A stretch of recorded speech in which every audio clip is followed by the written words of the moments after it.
దేవుడి నామానికి స్తోత్రములు. ఈ ఉదయకాల సమయంలో మీ అందరికీ కూడా నా హృదయపూర్వకమైనటువంటి వందనాలు తెలియజేస్తున్నానండి.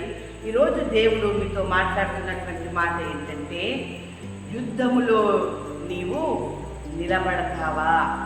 ఏమండి, యుద్ధములో నీవు నిలబడతావా? నీకు వచ్చిన శ్రమలే కావచ్చు, నిందలే కావచ్చు, అవమానాలే కావచ్చు, మరి ఇంకా ఏదైనా శ్రమలే కావచ్చు, అన్నిటి యుద్ధంలో నీవు నిలబడినట్లయితే దేవుడు నీతో మాట్లాడుతూ ఉన్నాడు. దేవుని బిడ్డలారా, దేవుని యొక్క మాట చూడండి, ఆయన ఎంత చక్కగా మాట్లాడుతున్నాడంటే, యెషయా గ్రంథము 41వ అధ్యాయము 10వ వచనం, నేను నిన్ను బలపరచును, నీకు సహాయం చేయువాడను నేనే. ఏమండి, ఏ సమస్యతో యుద్ధం చేస్తున్నావు, ఎలాంటి పరిస్థితుల్లో యుద్ధం చేస్తున్నావు, ఎలాంటి స్థితిలో నీవు నిలబడి ఉన్నావు? దేవుని బిడ్డలారా, యుద్ధములో నువ్వు నిలబడతావా? ఒకవేళ నువ్వు నిలబడినట్లయితే నేను నిన్ను బలపరుతును, నీకు సహాయం చేయువాడను నేనే అని చెప్పేసి అంటూ ఉన్నాడు. మీ దేవుడైన యెహోవా మీ పక్షమున యుద్ధము చేయవాడు. అవును దేవుని బిడ్డలారా, మీ దేవుడే, నువ్వు ఏ దేవుని ఎత్తి నమ్మినావో ఆ దేవుడే నిజమైన దేవుడు. ఆయనే యేసుక్రీస్తు, ఆయనే నిన్ను రక్షించువాడు, ఆయనే నీకు కాపాడువాడు, ఆయనే సమస్తమును కూడా నీకు కలుగజేయవాడు.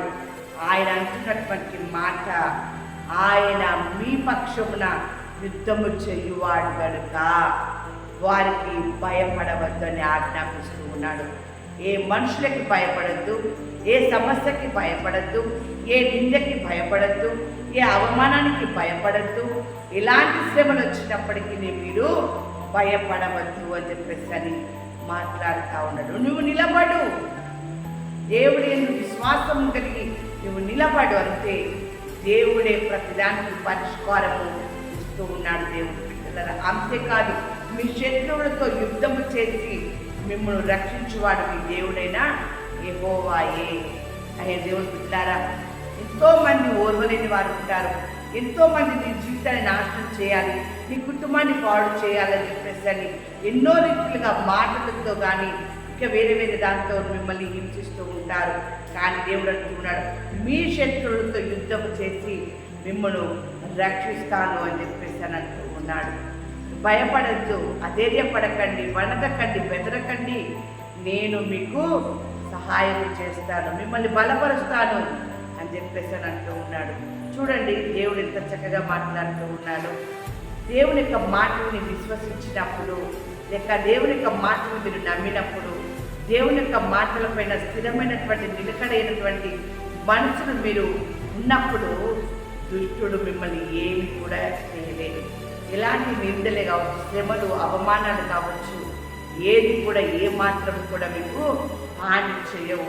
ఎందుకంటే చూడండి, ఈ యొక్క ఐగుప్తీయులను ఎంత గొప్పగా దేవుడు వారి జీవితంలో కార్యం చేసి ఉన్నాడంటే, వారి రథచక్రములు ఊడిపడినట్లు చేయగా వారు బహు కష్టపడి తోలుచుండిరి.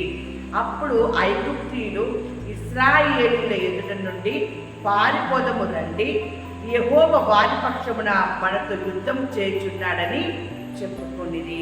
దేవుని బిడ్డలారా, ఈ ఐగుప్తీయులు రథములతో ఇశ్రాయేలీయులు ఎర్ర సముద్రము దాటి వెళ్తూ ఉన్నారని వెనుక వస్తూ ఉన్నారు. అయితే వారికి అక్కడ జరిగినటువంటి సంఘటన ఏంటంటే, రథచక్రములు ఊడిపడినాయి.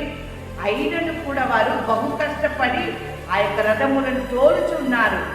అప్పుడు ఐగుప్తీయులు అంటున్నారు, అక్కడ ఇశ్రాయేలుల ఎదుట నుండి పారిపోదము రండి, యెహోవా వారి పక్షమున మనతో యుద్ధము చేయుచున్నాడని చెప్పుకున్నది. ఈరోజు నువ్వు దేనికి భయపడకు, నీ పక్షమున యుద్ధము చేసేది యెహోవా. నీ శత్రువులకు అర్థమవుతుంది, నీకు వచ్చినటువంటి మాటలకి, నిందలకి, శ్రమలకి అర్థమవుతుంది, నీ పక్షాన దేవుడున్నాడు. దేవుడే యుద్ధం చేస్తూ ఉన్నాడు, వారిని కాపాడుతాడు, వారికి విజయమునిస్తాడు, వారికి ఆనందము, సంతోషం, సమాధానమునిస్తాడు అని చెప్పేసి అని వారికి అర్థమైపోయింది.